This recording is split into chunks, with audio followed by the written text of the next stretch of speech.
Tunaenda kwa utangazaji kidogo. Yes, hii kombe imeletwa na MCA Wycliffe mwenyewe pale anagombania kiti ya MCA 2027. Yani anasema watu wenzetu kutoka Bungoma Ward, Bungoma waweze kumtazama jinsi ilivyo. Ni mtu ambaye anapenda maendeleo, anapenda talent za vijana. Ndio anasema tarehe moja nao wamama mjipange kabisa, si vijana peke yao, hata wababa pia. Wamama nanyi mnatambulika.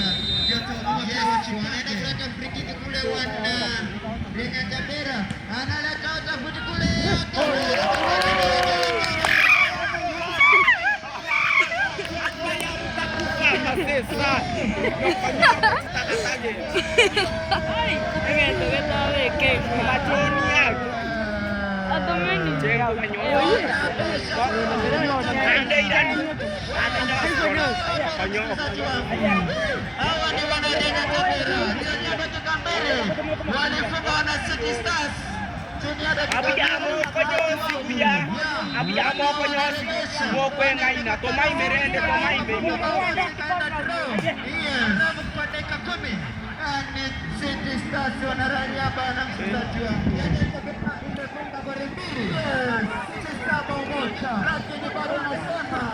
bado masaa yapo na bado ni kama